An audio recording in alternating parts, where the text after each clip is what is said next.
नमस्कार, स्वागत है आपका। आपके साथ मैं दीपेश बरगले। आज बात करेंगे हसदेव अरण्य पर जारी सियासत की। दरअसल हसदेव अरण्य क्षेत्र के ग्रामीण अपनी मांगों को लेकर दिल्ली में राहुल गांधी से मिलकर उनको उनके वादे की याद दिलाते नजर आए, जिस पर प्रदेश की सियासत फिर गरमाने लगी है। आपको बता दें कि ग्रामीण इससे पहले गवर्नर और प्रदेश के मुख्यमंत्री से भी मिल चुके हैं, यहां तक कि लगभग 300 किलोमीटर तक की पैदल यात्रा करके राजधानी भी पहुंचे थे। ऐसे में सवाल उठता है कि क्या सरकार अपने वादे से मुकर रही है? सरकार के अधिसूचना से कोल माइंस का रास्ता क्या साफ हो चुका है? अगर सरकार ग्रामीणों के साथ है तो राहुल गांधी से ग्रामीणों को मिलने की क्या जरूरत पड़ी? ऐसे बहुतेरे सवाल हैं जिनके जवाब तलाशने की कोशिश करेंगे। पहले ही रिपोर्ट देखिए। खनन परियोजनाओं से जंगल और गांव बचाने के लिए संघर्ष कर रहे हसदेव अरण्य क्षेत्र के ग्रामीण सरकार से निराश हैं। ग्रामीणों के एक प्रतिनिधिमंडल ने दिल्ली जाकर कांग्रेस के पूर्व राष्ट्रीय अध्यक्ष राहुल गांधी से मुलाकात की। इन लोगों ने राहुल गांधी को 2015 में किया गया उनका वादा याद दिलाया है। ग्रामीणों का कहना है कि छत्तीसगढ़ की कांग्रेस सरकार चुनाव से पहले किए गए वादों से पीछे हट गई। उसने जंगलों में खनन का वही रास्ता चुना है जो पिछली सरकार ने बनाया था। हसदेव के आदिवासी अपने जंगल जमीन बचाने एक दशक से आंदोलनरत हैं। 300 किलोमीटर पदयात्रा की मुख्यमंत्री से मिले आश्वासन के बाद भी पल्सा की वन स्वीकृति दे दी गई, अपने आप में दुखद है। अभी ये कहा जा रहा है कि हमने कोई वन स्वीकृति नहीं दी, ये पूर्णतः गलत तथ्य है। बिना राज्य सरकार की सहमति के संभव नहीं था। जो ICFRE की रिपोर्ट आई है जिसमें 4 कोल ब्लॉक की सहमति जिसको क्लियर करने का रास्ता बनाया गया है, उस पर राज्य सरकार ने सहमति दी है। यदि आपत्ति की होती तो ये वन स्वीकृति जारी नहीं होती। कांग्रेस के नेता इस मामले को लेकर लगातार दावा करते रहे हैं कि उनकी सरकार आदिवासियों के साथ खड़ी है। चाहे हसदेव अरण्य का क्षेत्र हो या फिर दूसरा क्षेत्र हो, हमारी सरकार की प्राथमिकता में उत्खनन नहीं है। हमारी सरकार की प्राथमिकता में है उस क्षेत्र के नैसर्गिक सुंदरता को, उस क्षेत्र के रहने वाले आदिवासी भाइयों को, उस क्षेत्र के रहने वाले वन्य जीवों की सुरक्षा प्रदान करना। इसीलिए जब हसदेव अरण्य के लोग माननीय मुख्यमंत्री जी से मिलने आए थे तो भी उन्होंने आश्वासन दिया था कि जैसा वहाँ के आदिवासी चाहते हैं उसी प्रकार सरकार निर्णय लेगी। अब किसी मसले पर कांग्रेस सरकार घिरती दिखे तो भला बीजेपी कहां चुप बैठने वाली है? उन्होंने भी सरकार पर निशाना साधना शुरू कर दिया। कांग्रेस के सर्वोच्च नेता सरगुजा आए थे और उन्होंने वहाँ की बड़ी सभा में कहा था वहाँ पर 1 किलो भी कोयला नहीं खोदा जाएगा, अगर वो होगा तो मैं स्वयं आकर इसके लिए आंदोलन करूँगा। और आज कांग्रेस सरकार हसदेव अरण्य के मामले को लेकर प्रस्ताव पारित कर केंद्र सरकार को भेजने की तैयारी कर रही है। ये राहुल गांधी जी, इनके जो सर्वोच्च नेता हैं, उनका भी अपमान है और साथ में छत्तीसगढ़ के वनवासी आदिवासियों का भी अपमान है। बहरहाल इस मसले पर सियासत लगातार जारी है। हसदेव अरण्य क्षेत्र के ग्रामीण पहले सैकड़ों किलोमीटर की यात्रा करके रायपुर आए और गवर्नर के साथ साथ प्रदेश के मुख्यमंत्री भूपेश बघेल से मुलाकात की और अब राहुल गांधी से मिलकर लौटे हैं। लेकिन अब तक इनकी मांगे पूरी होती दिखाई नहीं दे रही। Team news state. तो मामला बेहद गंभीर है, इस पर चर्चा करते हैं। डॉक्टर सत्यप्रकाश शर्मा जी हमारे साथ मौजूद हैं, वरिष्ठ पत्रकार हैं। सर, एक बार फिर आपका बहुत बहुत स्वागत है। डॉक्टर विमल चोपड़ा जी हमारे साथ हैं, बीजेपी के वरिष्ठ नेता हैं। विमल जी, आपका स्वागत है। कांग्रेस नेता नितिन भंसाली जी हमारे साथ जुड़ चुके हैं। नितिन जी, आपका भी बहुत बहुत स्वागत है।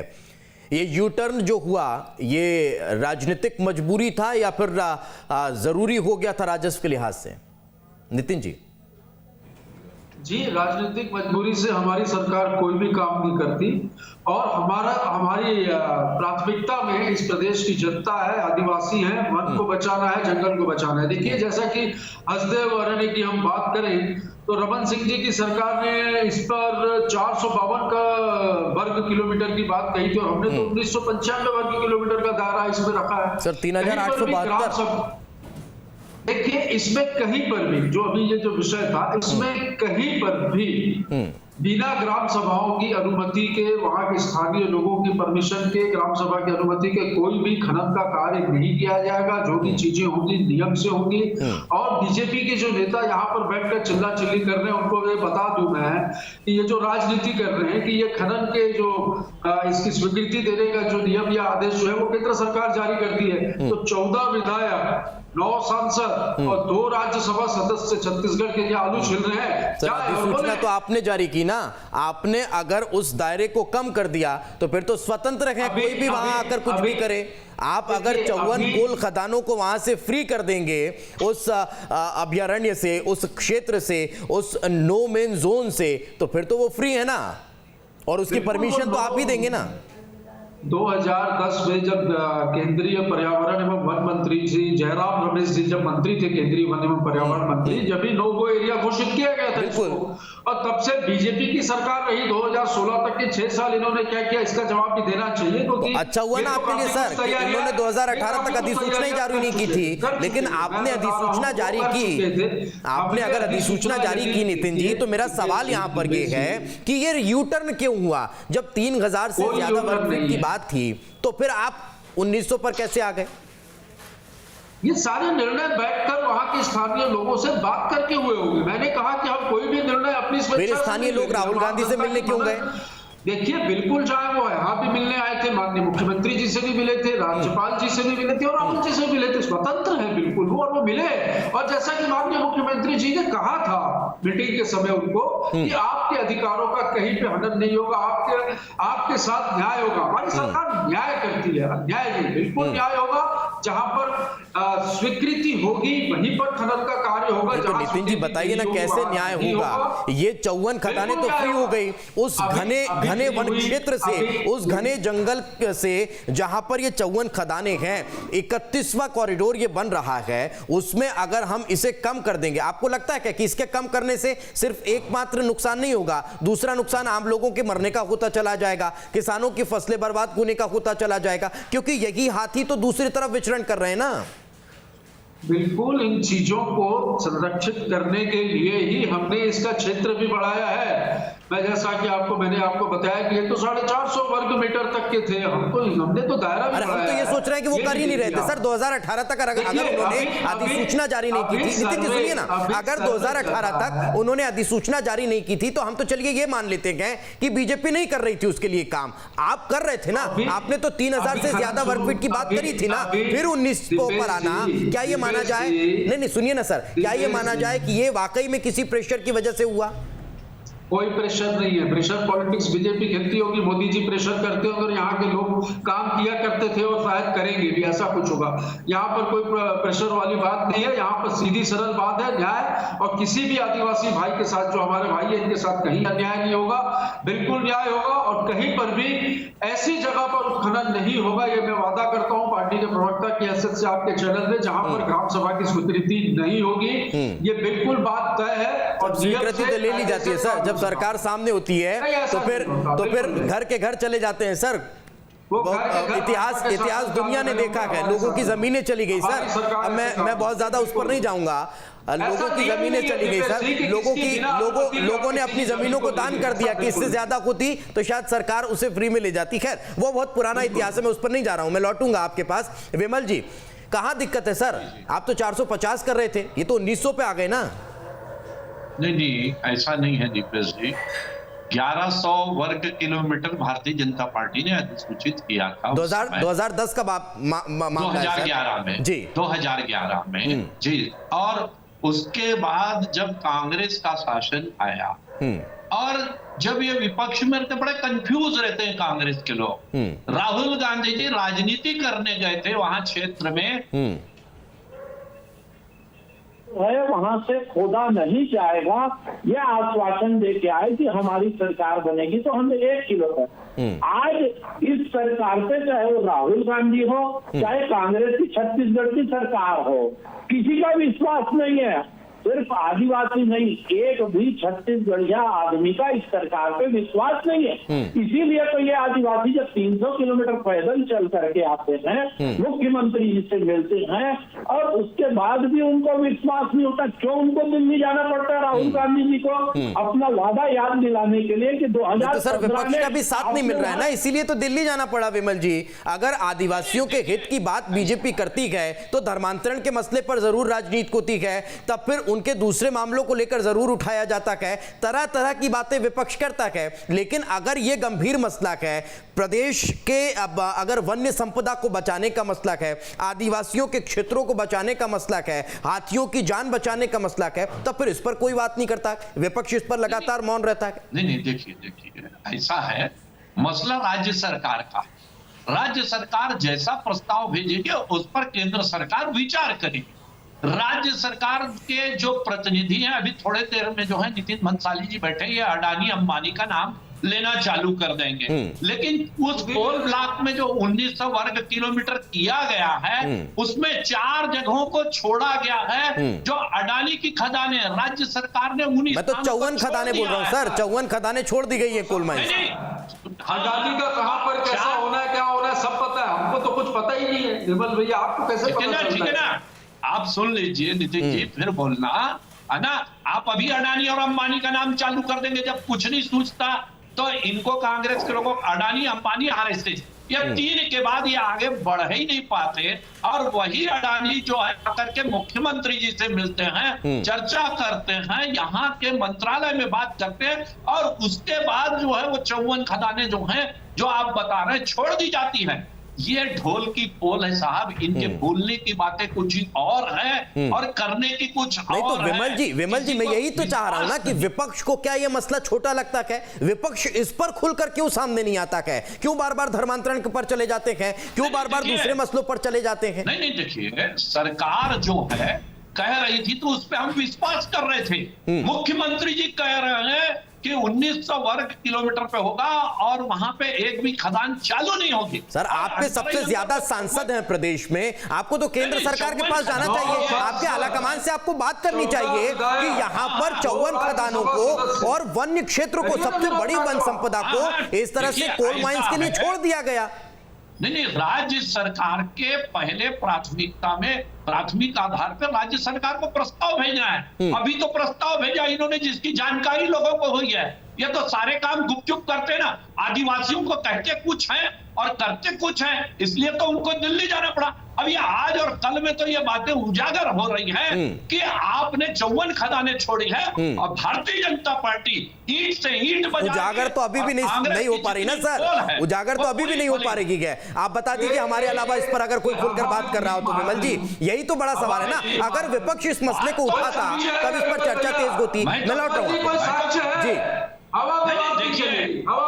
कहते क्या है जी, 1 मिनट, कहते क्या है इनके फॉरेस्ट की रिपोर्ट में कि इनके विधायक, 10 विधायक और स्वास्थ्य मंत्री, इन्होंने इसका क्षेत्र कम करने के लिए कहा। ये फॉरेस्ट, बिल्कुल मैं उस पर भी आता, नितिन जी से सवाल लेता। विमल जी, मैं एक कमेंट, सर मैं लौट रहा हूं, मैं एक कमेंट डॉक्टर सत्यप्रकाश का ले लेता हूं, उनसे भी एक कमेंट ले लेते हैं। सर, कैसे देखते हैं इस पूरे मसले को?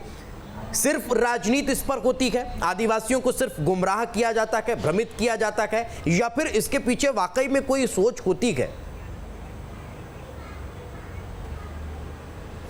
जी दीपेश जी, एक चीज़ बताऊं कि ये दोनों पॉलिटिकल पार्टी, एक की सरकार स्टेट में है, एक की सेंटर में है, और ये दोनों, ये ऐसा मसला है जो कोई भी एक सरकार इसको हल नहीं कर सकती। दोनों सरकारों की सहमति से ही ये समस्या का समाधान होगा। अब अगर स्टेट गवर्नमेंट की forest advisory committee stage first, stage second stage पर रिकमेंड कर देती है कि उसका 170 हेक्टेयर जो 841.5 हेक्टेयर भूमि इस अरण्य एरिया को नोटिफाइड करने के लिए, अगर माइनिंग को देने के लिए रिकमेंड कर रही है, तो यहाँ कहीं ना कहीं कांग्रेस सरकार पर एक बड़ा सवाल है, एक बात। दूसरा, भाजपा केवल कांग्रेस पर आरोप लगाती है। आपने बहुत अच्छी बात कही कि कितने सारे सांसद हैं, आप भी यहाँ विपक्ष में हैं, केंद्र में आपकी सरकार है, तो आप वहीं से रिजेक्ट करा दो, इसकी क्या आवश्यकता है? आप एक चीज़ बताइए, जो छत्तीसगढ़ का हृदय कहलाता, फेफड़े कहलाते हैं, 170 एरिया डेंस फॉरेस्ट है वहां पर, वो वाकई अगर इन चीजों को बचाने के साथ अगर हम डेवलपमेंट करते हैं तो सरकार का ठीक है भाई, आप आदिवासियों को मिटा दो, वहां के हरे जंगल को मिटा दो, नदियों को मिटा दो, ये कैसा डेवलपमेंट है? सस्टेनेबल डेवलपमेंट की आवश्यकता है। छत्तीसगढ़ सरकार इस पर काम करती है, पर यहां छत्तीसगढ़ सरकार को क्या होगा कि आप रेकमेंड कर रहे हैं? आपको रेकमेंड नहीं करना चाहिए, जैसा कि राहुल गांधी जी ने अनाउंस किया था। एक चीज, यहां के पर्यावरण मंत्री ने 2010-11 में भी ये कहा था कि भैया ये नोगो एरिया है। जब नोगो एरिया है, इस एरिया में कोई भी माइनिंग या कोई भी एक्टिविटी नहीं हो सकती, तो फिर उसको आपने यहां से उस एरिया को रेकमेंड क्यों किया? एक अच्छी बात है कि 1995 एरिया कम से कम पहले से तो कुछ बढ़ाया, जो नोटिफाइड किया है किसके लिए? हसदेव जो एलिफेंट प्रोजेक्ट है उसके लिए, ये एक अच्छी चीज है। लेकिन अब बात ये आती है कि अगर वहां माइनिंग होगा तो कैसे वहां आदिवासी रहेगा जी, कैसे वहां हाथी रहेगा? जब ये दोनों नहीं रहेंगे, खेती नहीं रहेगी, आदिवासी नहीं रहेगा, हाथी नहीं रहेगा, तो पर्यावरण संरक्षित कैसे होगा? हम छत्तीसगढ़ के फेफड़े को बचाएंगे कैसे? कुल मिला के दोनों पॉलिटिकल पार्टीज को बहुत सीरियस होना पड़ेगा और सकारात्मक सोच के साथ ये बड़ा सवाल है कि आखिर इस पर कहीं ऐसा तो नहीं कि सिर्फ राजनीति होती रहेगी। नितिन जी, सवाल यही है कि पिछले लंबे समय से इसका विरोध चला आ रहा था, लंबे समय से आदिवासी इसको लेकर विरोध कर गए थे, तो उसी नब्ज को पकड़ते हुए ये बड़ी घोषणा कर दी गई थी कि पूरा जो हसदेव का क्षेत्र है, वो वन्य क्षेत्र जो पूरा है, वो कॉरिडोर के लिए छोड़ दिया जाएगा, वहां एक भी कोल माइंस की इजाजत नहीं दी जाएगी। लेकिन अब कोई दिक्कत नहीं है, 54 खदानें छोड़ दी गई हैं, बाकी 10 बची है, धीरे से उसका भी रास्ता साफ हो जाएगा, ऐसा तो नहीं?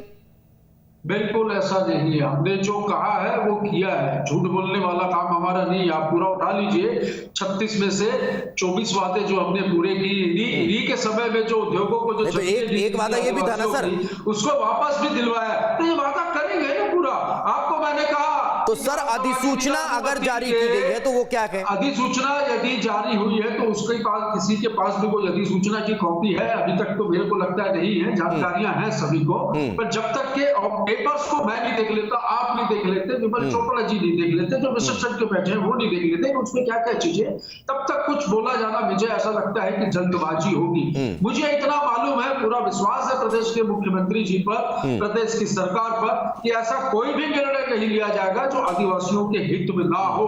हमें उनकी चिंता है, हमें उनकी पीड़ा है, वो हमारा परिवार है। जैसा कि हसदेव अरण्य क्षेत्र जो है मध्य भारत का सबसे घना जंगल है। अच्छा, अगर ये हुआ तो क्या होगा? अगर ये हुआ तो क्या होगा? दीपेश जी, कि फेफड़ा यदि खराब हो जाए तो कोरोना काल में लोग कैसे मरे आपने देखा है। तो हमारा मुख्य उद्देश्य इस फेफड़े को संरक्षित रखना, जो कि छत्तीसगढ़ का ये जो फेफड़ा कहा जाता है, अरण्य वन क्षेत्र जो है, इस पर कहीं पर भी किसी आदिवासी भाई के साथ न्याय नहीं होगा। और पर्यावरण, जल, जंगल, नदी सभी संरक्षित रहे, राज्य सरकार की यही प्लानिंग होगी। नहीं तो ये जो 54 छोड़े हैं सर, वो 10 और छोड़ देते ना, बाकी जितना थोड़ा बहुत बचता वो दे देते आदिवासी और हाथियों को। किसको दिया है अभी तक? तो मैं तो अभी वही बोल रहा हूँ, नोटिफिकेशन की कॉपी तो कोई आई नहीं है, ये तो सब आई गई वाली बात है। आपको भी पता है, हमको भी पता है, यहाँ बैठे हुए पूरे पैनल को पता है सर। अब उसमें भी आप उसमें भी आप आई और नहीं, और ये इस पर सवाल करेंगे तो कहाँ रहेगा सर? विमल जी बोलिए, आप कुछ कहना चाह रहे हैं, बोलिए। नितिन भंसाली जी जो बोल रहे हैं वो तो आपके डिबेट को ही समाप्त कर दे रहे हैं। क्या आपने कहा से ये लाया कि 54 खदानें जो हैं उसके लिए परमिशन दी गई है? ये तो आपको ही झूठला रहे हैं पूरी बात। ये कांग्रेस के गाल बजाने के हैं सिर्फ। आप स्वीकार कीजिए कि आपने 54 खदानें छोड़ी है। अडानी और अंबानी से आपकी जो मित्रता है वो उजागर हो रही है। आप अडानी और अंबानी से जो है इस प्रकार की डील कर रहे हैं, ये उजागर हो रही है। एक तरफ मुख्यमंत्री राहुल गांधी जी को सर 2014 के पहले भी पूरा देश जानता था सर किसके साथ हैं। आप मत छोड़िए 2014 के बाद की बात करिए ना। नहीं, मैं नितिन जी को बता रहा हूँ, मैं नितिन जी को बता रहा हूँ सर जब जाकिर होता है देश की तरक्की के लिए व्यापारी राजनीतिक सत्ता पक्ष के साथ रहता है, ये सबको पता है, उसमें कोई नया नहीं है सर। नितिन जी हम तो कहते हैं जो करना है खुले में करते हैं। अडानी अंबानी से बात खुले में करते हैं, ये टेबल के नीचे वाली बात करते हैं कि कहना कुछ करना कुछ खुले में करते हैं, धाम घोटाला खुले में करते हैं, आदिवासियों की जमीन खुले में, और हाथियों की और आदिवासियों की जमीन भी खुले में चली गई ना सर। नहीं, अब एक कोई बोले तब तो बहस मैं नितिन जी आपसे जवाब लूंगा। विमल जी अपनी बात पूरी करिए, समय अभाव। नहीं, देखिए जिस प्रकार से कांग्रेस में लड़ाई चल रही है, चाहे वो टीएस सिंहदेव हो, टीएस सिंहदेव जी का नाम आया है और 10 विधायकों का नाम आया है कि इन लोगों ने विरोध किया था कि इसका क्षेत्र कम किया जाए करके। ये तो खुली बात है। और मुख्यमंत्री ने बाद में कहा कि कम नहीं किया जाएगा। आदिवासियों को यह आश्वासन दिया गया कि हम जो है आपका मांग रखेंगे, राहुल गांधी जी का मांग रखेंगे, और आप 54 खदाने टेबल के नीचे से पास कर देते हैं। ये किस प्रकार से आपके, ठीक है, तो बीजेपी का एक आरोप यहीं पर खारिज हो जाता है विमल जी। बीजेपी का एक आरोप तो यहीं खारिज हो जाता है कि आपस में बड़ा द्वंद्व है। लेकिन अगर बात मानी गई और विरोध नहीं हुआ तो फिर ये सारी चीजें भी कहीं ना कहीं मायने रखती है। नितिन जी एक बड़ा सा जी मैं लौट रहा हूं सर, समय अभाव है। नितिन जी फिर मेरा सवाल यही है कि अगर इतना सब है तो फिर आदिवासियों की चिंता क्यों है? क्यों आदिवासी राहुल गांधी से मिलने जाते हैं कि सर आपने जो कहा था उसका मान रख लीजिए, आपकी सरकार तो नहीं रख रही?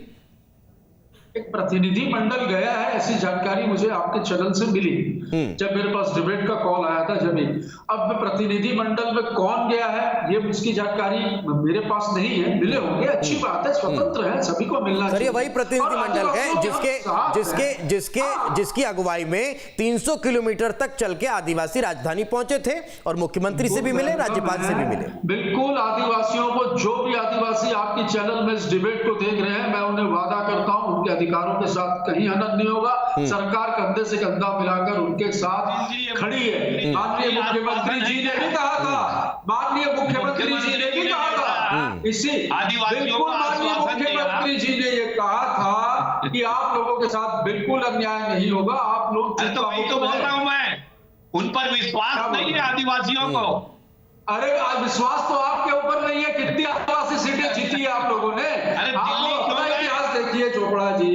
अरे दिल्ली क्यों गए? अधिकार है भाई उनको, स्वतंत्र भारत के स्वतंत्र नागरिक है। जब यहाँ पे माननीय मुख्यमंत्री जी ने बड़ा अच्छा है सर, बड़ा अच्छा है सर, चुने हुए विधायक भी दिल्ली चले जाते हैं मिलने के लिए, साथ में आदिवासी भी दिल्ली चले जाते हैं मिलने के लिए। ये बड़ी अच्छी बात है, होता रहना चाहिए, होता रहना चाहिए सर। छत्तीसगढ़ में ये सारी चीजें चलती रहती हैं। डॉक्टर सत्यप्रकाश जी बड़ा सवाल यही है कि अगर इस तरह का यू टर्न हुआ है, एक तरफ 2018 तक बीजेपी अधिसूचना भी जारी नहीं करती है, सब जो क्षेत्र है वो भी कम रहता है, दूसरी तरफ कांग्रेस अधिसूचना भी जारी कर देती है, क्षेत्र भी बढ़ा देती है, लेकिन उसके बाद भी जो दरकार है उसके दायरे में ये फिट होता हुआ दिखाई नहीं देता है। तब क्या लगता है आदिवासियों को किसी तरह से समझाइश दी जा पाएगी? आदिवासियों की मांगों को क्या किसी तरह से पूरा किया जाएगा? देखिए दीपेश जी, बिल्कुल आप सही कह रहे हैं। यहाँ आपने एक अच्छी बात बताई है कि लेमरू प्रोजेक्ट के लिए 1995 तक बढ़ा दिया एरिया, ठीक है। उधर यहाँ से रेकमेंड भी कर दिया माइनिंग के लिए, तो ये कंट्राडिक्शन है, ये कंट्राडिक्शन है। लेकिन सरकार ने प्रयास किया है। मैं आपको एक सही बताऊं, इसके पीछे पूरा जो कारण है वो कहीं ना कहीं इंट्रा पार्टी और इंटर पार्टीज ये पॉलिटिकल मैटर है।